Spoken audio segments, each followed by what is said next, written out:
team. We've got the team from ECAN, so I appreciate you coming along, and I'll hand over to you, Chair Scott. Kiti riri ngā mihi nui tēnā koe mea konihira kai whakahari. It's good to be here. Went to Christchurch yesterday, come back down this morning, going back after this, so it's a bit of a road trip, a couple of days. But good to be here. Look, I had a session last week with Anne Monroe and her council, so I thought I'd just cover the same things that we talked about there, and really just an update on some of the things that we're dealing with, I guess, as a council, and you're probably aware of them. Nigel, in his role as the chair of the Mayoral Forum, will certainly be aware of some of these things, but they are issues that we have on our table at the moment. So the first of those is under NPSFM 2020, we are required to produce an updated land and water plan by December 2024, which we're working on at the moment. And in doing so, we've taken the provision to work with Runanga on a joint design process for that plan. And we're just about to daylight that planning piece.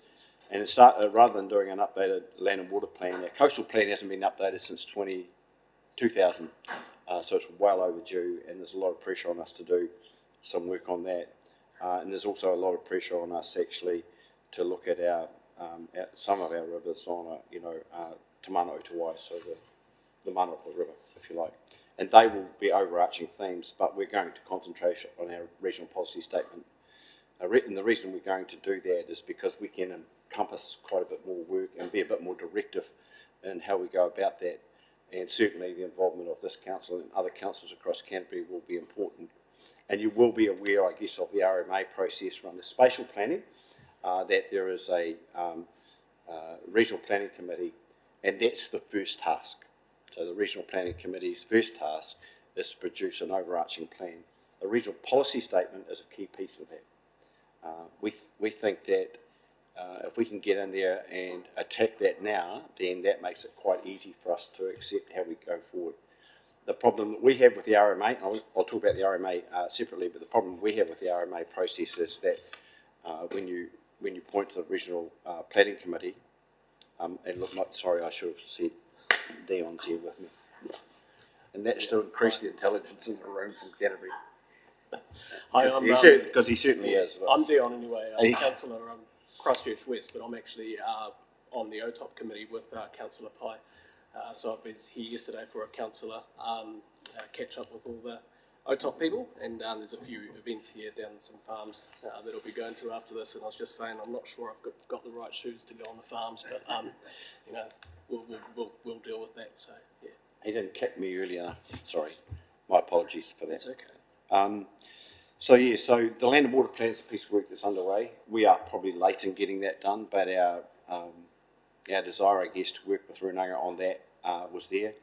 All the legislation, as you will know, that we have to deal with points to the fact that we need to do that, and we need to do that properly, and that's what we're doing. We think we're on that track, and in line with that, I've undertaken the responsibility with the chairs of the Runanga, the 10 Runanga, to communicate directly with them. So they now have an open opportunity with myself to do that, and on a weekly basis I'm informing them of where we're at and where the hard bits are.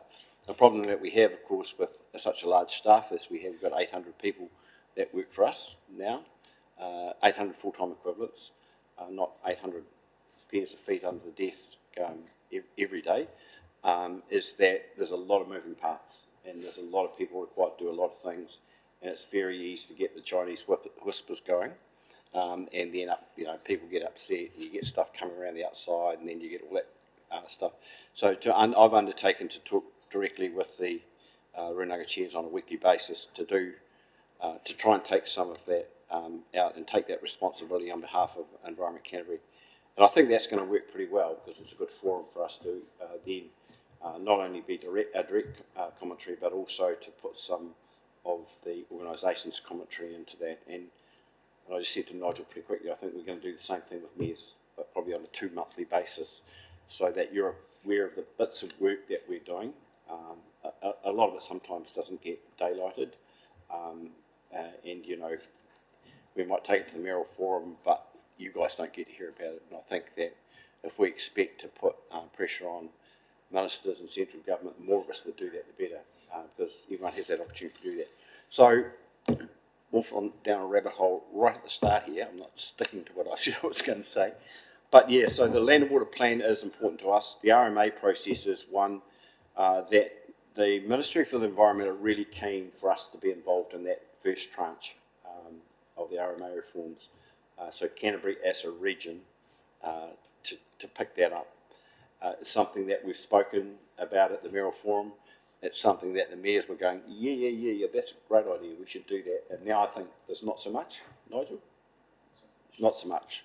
And of course the Renanga, they're a bit the same, but when they find out what it involves, they may not be that keen. It's a massive piece of work that will require a lot more staff than we have, and our problem with that is unless some of this stuff is resourced properly in terms of people and access to people, and that means you having access to people too, to do that, the work that's required, then we're not prepared to do that.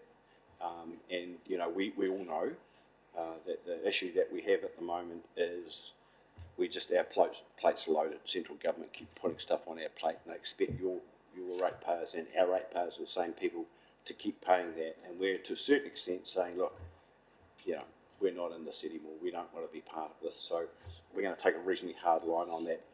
They could mandate it. And I think the problem with it being mandated then is that it would be under-resourced. And then we probably wouldn't do it properly, because the first tranche is the opportunity to find out where all the holes are. So we've got some scepticism around that. And the scepticism we also have around that is that the Adaptive Planning Act isn't daylighted yet. And the three things are supposed to work together, and they're going to interfere across the stuff that we do. So, you know, there's some concerns there. I'm not the oracle on all of this, but I'm just the messenger on all of this at the moment. But we'll keep updated about that. There's a piece of work that we brought to the Mayoral Forum. Nigel, I don't know if you've shared that, but I mean, we're more than happy to share that with your councillors to see if that will show you where some of the concerns are. And we'll just work our way through that.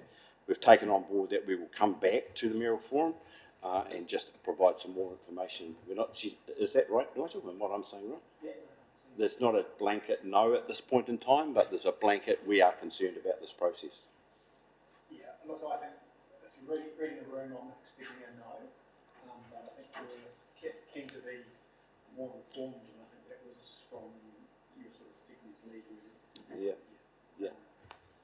Yeah, and you know, I guess one of the things that we've shared in the past month is that, you know, our interaction with ministers, and we went to Wellington and we met with 9 ministers, how complimentary they were of the governance of Canterbury.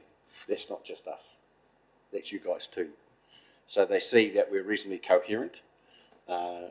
Most of us are usually on the same page. We're like everything, you know, things fall off. But in the sense of how lined up we are, they're really keen to deal with us. And I think that's one of the reasons that the Minister wants to possibly push us over the edge, but we'll see where we go with that. And that won't be a decision that we will take. And that then leads, I guess, to the next thing that I wanted to talk about is the future for local government, which is a concern for everybody. You know, actually in the regional sector, where we have the 16 entities or the regional councils get together, it's one of the things that I'm picking up in terms of a sort of a semi-lead for is the future for local government discussions and where we go with that. We had we had a report on that. The report's supposed to, so is it due out now, isn't it? 21st? 20th or 21st, it's in the next week or so, is my understanding. Yeah, so I won't say too much more about that because you can take your own opinions out of that, but it seems that that's going to be a bit more pointed in terms of what it thinks and what it says. And you know, if you want my read on it, they're saying entities of at least 75,000 people as being the ideal size to have some sort of continuity across services and people, and you know, yeah. So how that works, so I don't know how that's working. I'm agnostic about it. As the chair of the regional council, we don't particularly care about it, what it looks like.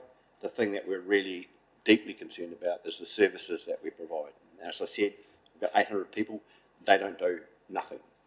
They're providing services for Canterbury. And so we need to ensure, yeah, you might go, need to ensure that, yeah, I know. We need to ensure that those services are maintained, and you know, we keep getting told as a regional council how we're doing things wrong, how nitrates and all that stuff that keeps going on all the time. We can't run buses, we can't kill wallabies, you know, our lakes are going to shit on us and all the rest of it. That's our job, that's what we do, and we're reasonably good at it. You know, and ministers have been complimentary to us. Now, if you take that out, if you suck all that out and say, well, who's going to pick that up? Who's going to pick that up from a regional view? You know, I'm not sure. I think Christchurch has got a very good view on it. I mean, they think like a super council would be good. Yeah, and I think that's why the likes of Ashburton is leaning south, because it doesn't want to get gobbled up by the Greater Christchurch. But one thing for the future of local government, I think, where we didn't feel they were looking too hard at structure, you know, it sounds like in the report that there might be some recommendations in that space, which we didn't sort of think was going to come, but, you know, that could be to Chair Scott's point is, hey, no less than 75,000 for a council moving forward. So it'll be interesting. Yeah, I bumped into the chair of the work, well, the people doing the work, and because I was doing a paper on structure of local government, and they were talking, he was mentioning that they're going to have some very strong recommendations, but they're not going to recommend that anything is done immediately, but what they want to do is set up a working group that is actually tasked, probably within DIA, to actually start looking at the structure of local government. So that's probably the way it'll work, but it's going to be really interesting how they're going to frame it, because I do feel that they want to bring things together. So they're not looking at from what I was saying to them, is they're not actually looking at the problem. I don't think they've actually really nailed the problem, which is the funding for local government. And I think as a sector, we all need to be going, well, you know, the problem is actually you're putting more stuff onto local government, and we don't actually have the ability to fund that rather than making more rates. So that's the pushback I think we need to be doing. Yeah, I think Canterbury's challenged on the margins, so we're challenged in the south, we're challenged in the north. And you know, 35% of Canterbury's here. That's in South Canterbury. 35% of it. And you've got 67,000 people maybe. We get a few of those fellows from the other side of the river, adds it up a bit more. But then again, the biggest issue that we have, and the biggest issue that's going to confront everybody, is where are the boundaries? What do the boundaries look like? Your mate Kurt just said he wants, if we have 6 entities, he wants to go this way. Where's his boundary? You know, what Otago say about that? And if we do future for local government, does that mean that's part of Canterbury? I mean, there's all that stuff there. And then if you look at Ngāi Tahu to the north, just an absolutely confused boundary doesn't depend on whose eyes you're looking through. If you're in Marlborough or Tasman or not so much Nelson, but the boundary, the Ngāi Tahu boundary pushes north, and it's over our boundary. So there's a whole lot of that stuff there, and I know that to get anything around like a Takiwā boundary, which we were quite happy about actually, because it gave us a sense of getting a relationship with Otago and Southland and the coast, which we have got a really good relationship with them. It made it quite simple for us. But then we weren't aware of all these other things that are coming along. So, like, there's how many conversations are going on here? Like, there's a lot of conversations going on here, and that's the confusion. And I think that's why we need to daylight some of that stuff.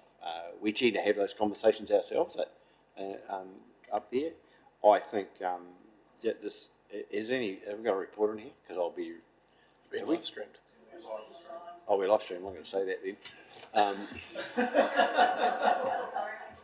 I was going to be disrespectful. Look, I think there's a lot of tension here in terms of what people want. There are people sitting back not getting involved in it because they've got some size about them, and they think that some of the cards, when they fall, they'll fall to them.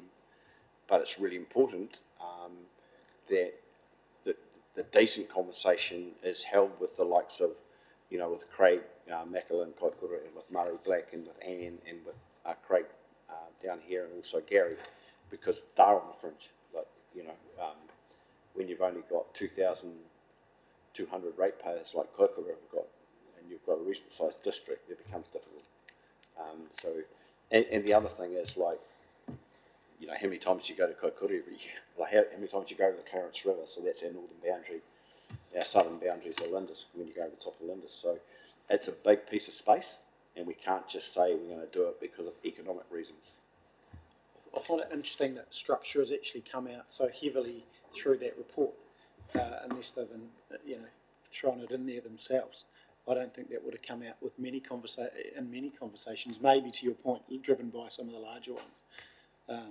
Yeah. Well, I think my thing here, Nigel, doesn't matter how you think about it. The underlying thing from this government is that the engagement with hapu iwi across, and look, it's simple. It's reasonably simple for us.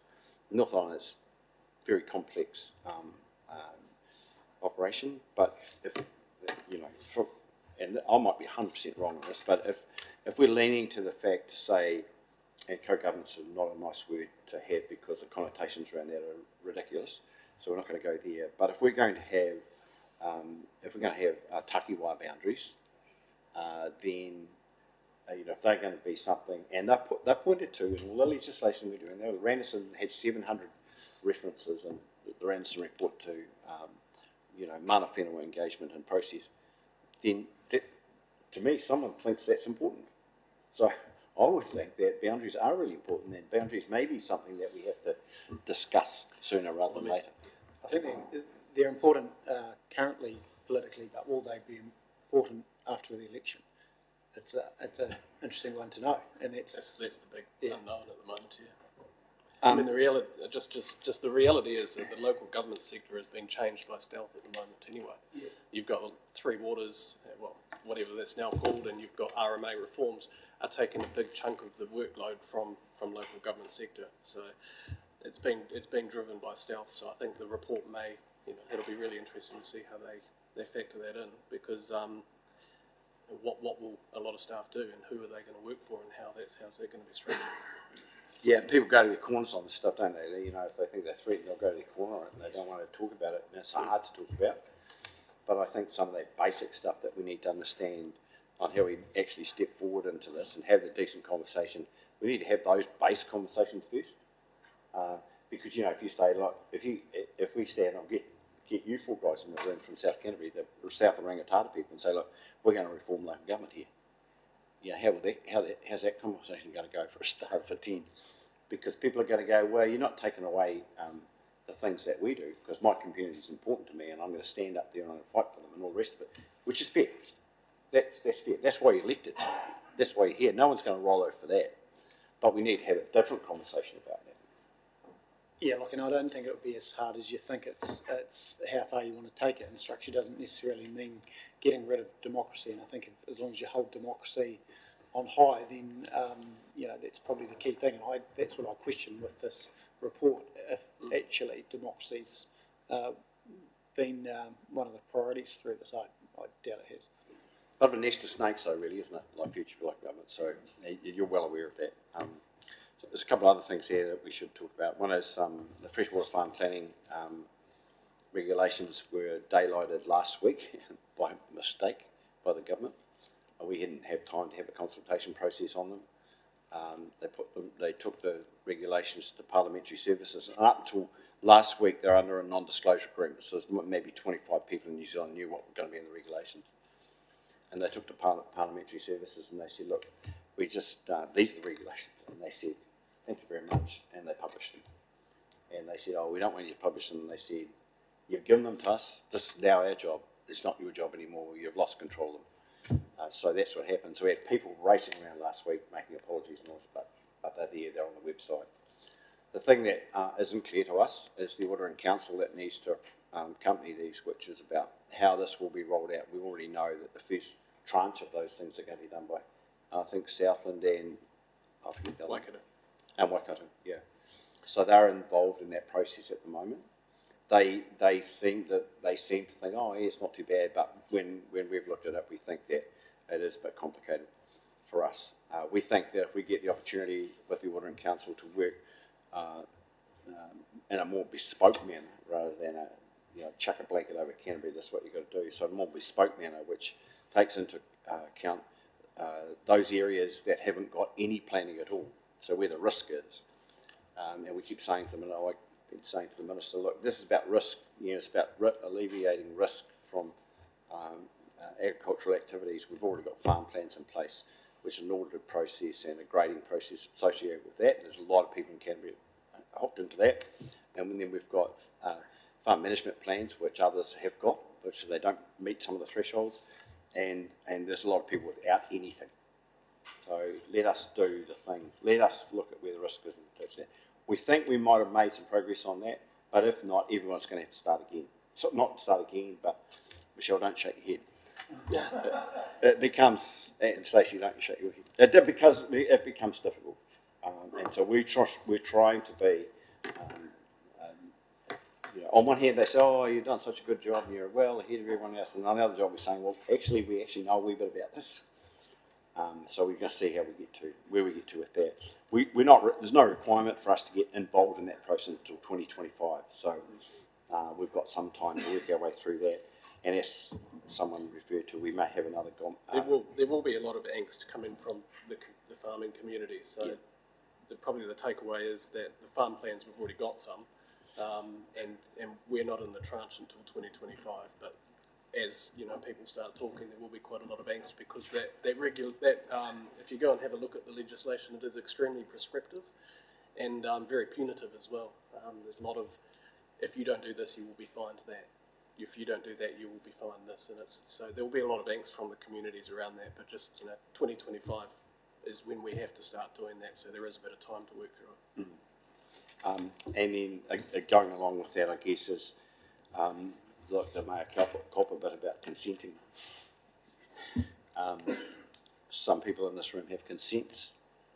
Some people know the difficulty that we're going through at the moment to get our way through that. And there's no excuses here, right, from my point of view. It's just an explanation of why. And why is pretty involved. A lot of it's to do with the fact that some consents are not prepared properly and they come in and go out for more information. Some consents need to be adjusted according to case law as it evolves. So as case law evolves, if you've got a consent in process, then that has to be taken into account.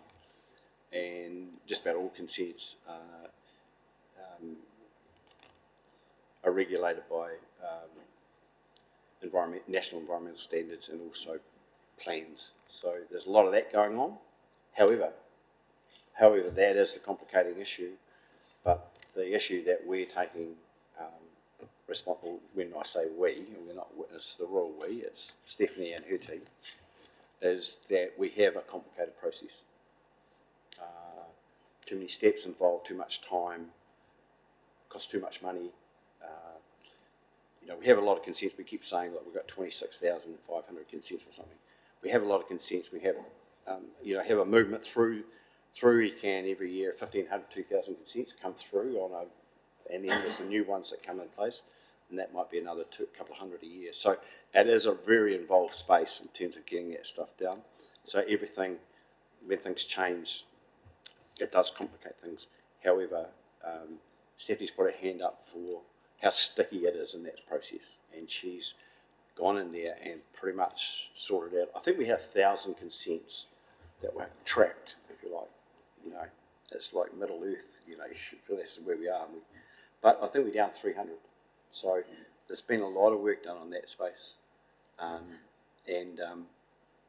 a person that's got a consent track with an ECAN. So can you talk about it? Yeah, no, I can't. I can't. No, I've actually got two consents. Oh my goodness gracious! I think I've just put a line under the fact that it might not come out anytime soon now. But yeah, it's the same. And then I was talking to Michelle, and we share an issue with Lynn's. So there's other agencies that hold our processes up, like Lynn's. If you're on leased land and you need the approval of Lynn's to do something, it takes forever. I mean, base job is drawing maps, and they don't seem to want to get involved in doing some of the work they should do. And so, you know, there's something like 150 to 200,000 hectares of land across Canterbury that's involved in multiple. So we've got some, Doc's got some, Lynn's got some, and people lease it and essentially do a good job with it, keeping things under control there. But it does become complicated. So hands up that hopefully within the next 6 months we'll get through that and we'll be more efficient. Yeah, And you've heard the criticism of me before about that, Nigel. Were you one of the ones criticising? No, I didn't criticize you. I never criticized Was it bloody Brown? Was it? Yeah, MPS for fresh water has obviously had a big impact on, Yeah. on the way that consents have to be processed, and there is a lot of work now underway to try and get those sticky consents out of the way so that the easier ones can just actually go through, because it's the issue that been focusing a lot on the ones that have been tricky and just keep focusing on it, and everything else is just piled up. So there has been a workload or a work program structure change to actually try and tip that around and say those easy ones can just fly through while those other ones can still get a bit of work done. So hopefully, you know, you start seeing some of those start to filter through. Yeah, yeah. So it's just a matter of trying to be a bit more efficient with that, and I think they'll get there. To that extent, we've had we've just appointed our new director of operations, which is a big search. I think we had 120 people apply for the job, which is massive.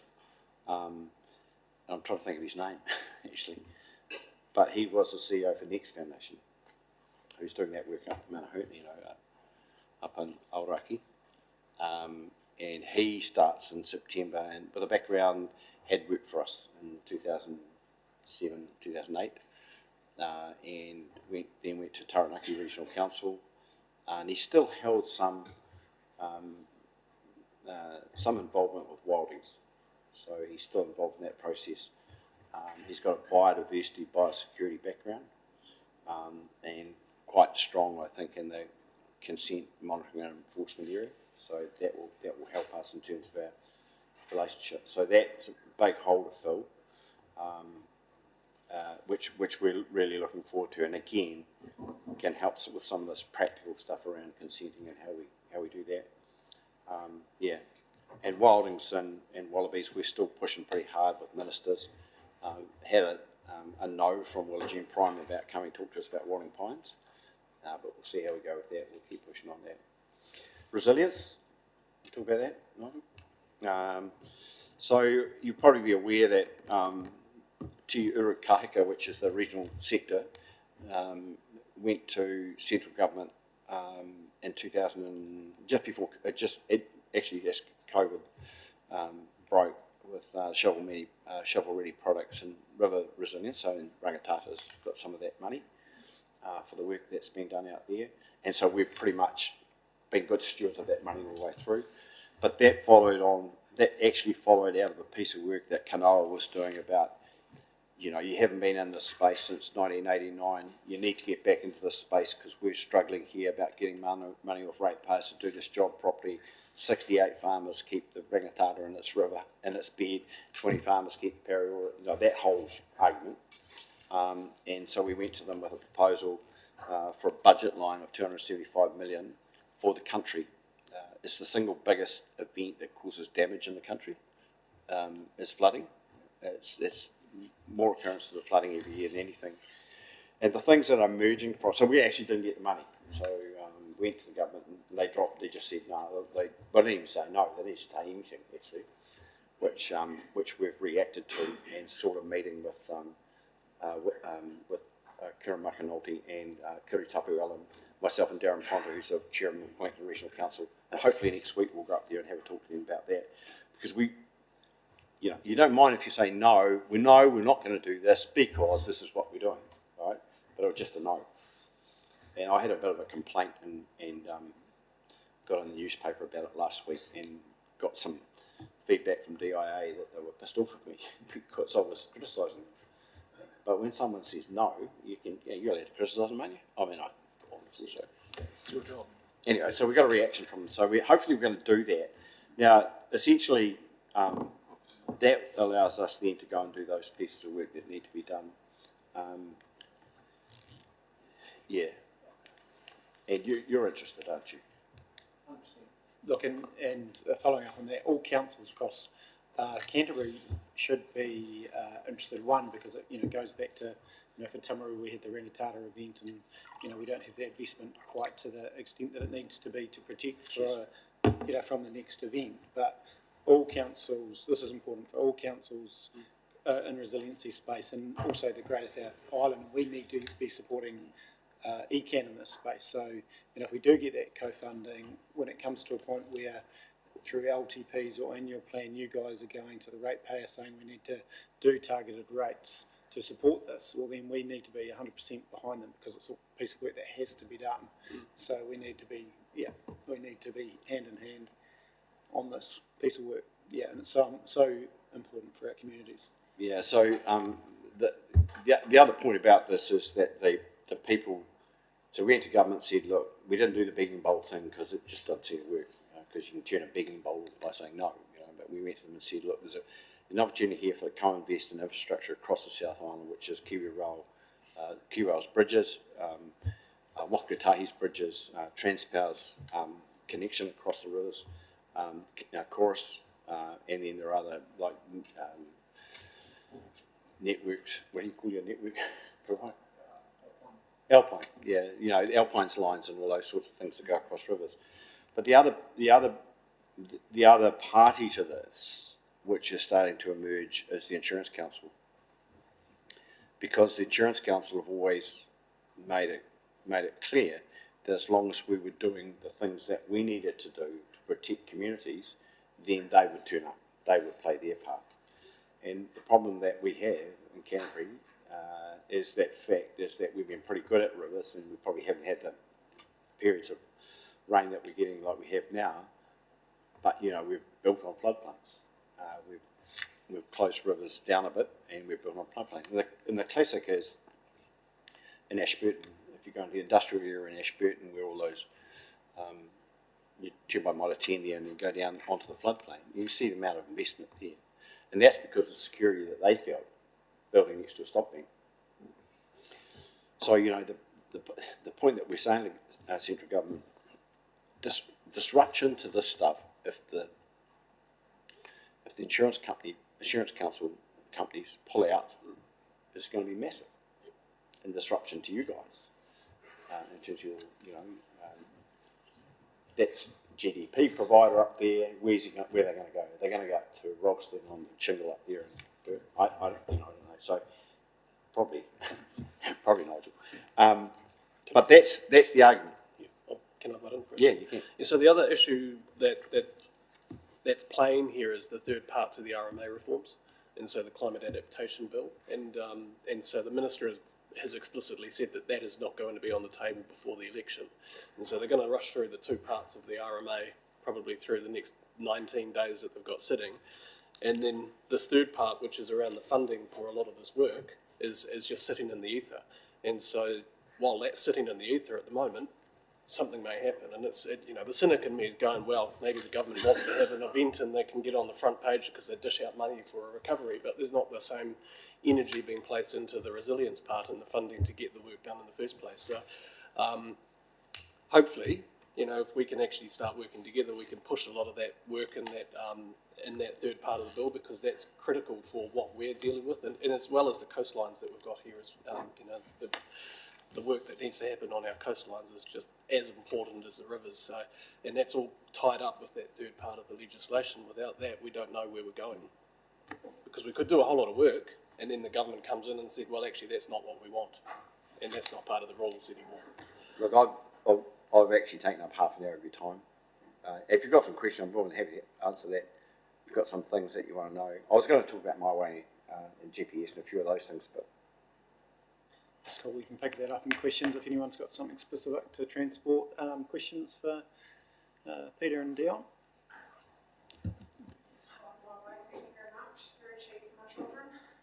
Well, the issue with Maya I was going to bring up with you is you've got a consumptive model here, which requires this council to put a lot of money in, a lot of support and more than support anywhere. And we've got, we've got Wakatai going, oh, it's a trial. And the reason they're saying that is because they haven't got enough cash to start this up in other places.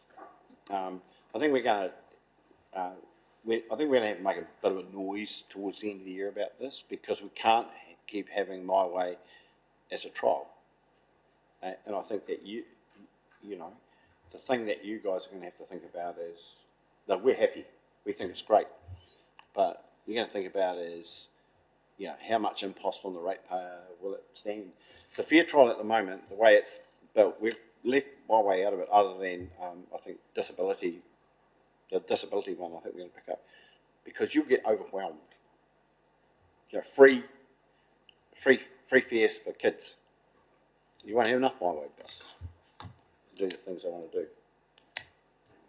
Yeah, no, that's a good point. I was speaking with Ashburton Council the other day on the plan for Canterbury. They just wanted to talk about My Way. So, every district that doesn't have public transport now wants this model. So it is something that government's going to have to start thinking about pretty quickly. Yeah.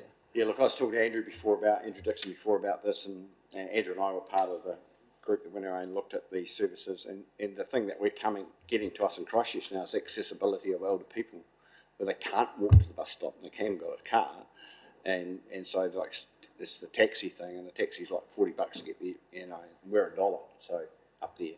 So they need some sort of bespoke service also. So yeah, it's an interesting space. And the GPS, the government policy statement on transport, for whatever reason, missed cabinet, and so if it doesn't get to cabinet, we might not get it before the next election.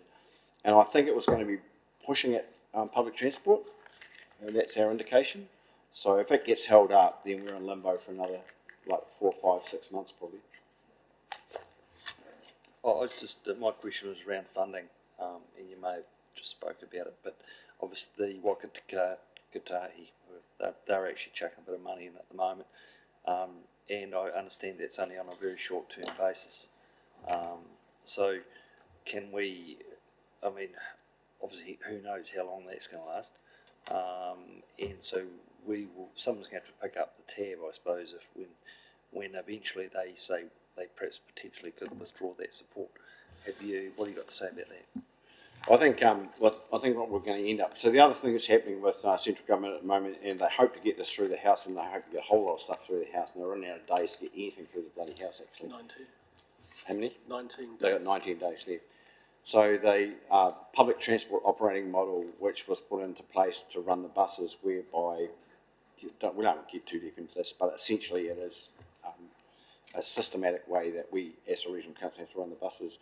They're looking at pushing that out and allowing us the opportunity to actually get right in there and own the buses, and own the infrastructure, and own the bus depots and the charging spots and all the rest of it. The interesting thing about that will be, what will it look like for My Way? Because one of the things that you say to yourself about My Way is those vans are too big in some cases. Maybe because there's only 1 or 2 people on them, why haven't got a minivan? There's more opportunity around that. Like in Sydney, they run cars in places, just a car, go around and pick people up. So that opportunity, I think, is there, and you need to be ready for that. But again, if the House doesn't go before the House, it's not going to get done. I guess that was another point, the fact that there's only 2 or 3 people at the max in these vans running around, and obviously you've just mentioned that perhaps a smaller vehicle or a lower cost operation, if you know what I mean, and perhaps it's pretty flexible, but still it's costing per ride probably up to $60 per person. Yeah, and we're getting $2.50 it back, and so there's actually got to be a lot more. We need to be, I guess, continually trying to evolve this thing to meet the need while actually ensuring that the money's actually sensible. And the reason for that, Alan, is the fact that My Way was procured under the public transport operating model, and so therefore the costs that come with that are there. There's a margin there on it. There's all those things that you do in business when you're going to do that. Like the big bus model's a 9-year model, so they'll cost a route. We need 6 buses on Route 17 and the contract's for 9 years. So they get all the recovery and all their maintenance and all that stuff over that 9 year period. And it's like who bids the best, you gets it. If you're operating yourself on a system that you can control, then some of those costs become more transparent. Yeah, I think the challenge is you can't have targets for health to keep people in their homes longer and not provide access back to health facilities. And so they work hand in hand again, don't they, health and transport in this space. Yeah, so the integration of those services, and we tried to take this up with Alicia Beryl, but we ran out of time. I don't know who asked her the question, but it took half an hour to answer the bloody thing. But that's the point. The integration of services across those areas is what's the requirement. So when you get to Whara Ora now talk about localism, or how are you going to be, what's the localism mean? If it's, let's say it's Rakaia the Waikati, the Waitaki, that's a localism. You go back into how do people actually get to where they need to get to? Because in some sense that public transport should intersect with them there somewhere to be more efficient. Otherwise, you just centralise things and send people up to one place. I don't know whether they thought about that or not. Anyway, thank you. Alrighty, thanks team. Thanks Dion, appreciate that. Thanks for being part of OTOP too. Great to have someone from Central Christchurch on this. And just before we go, there's a drop-in event at the Caroline Bay Trust Aoraki Centre at 4 o'clock for the work that the strategy that ECAN is doing around the Washdyke Lagoon. That's starting today, so if anybody wants to pop into that, there's going to be a whole lot of info going on. Brilliant. Just a little plug. Perfect. Thank you. Thank you very much. Thanks Pete, thanks Dion.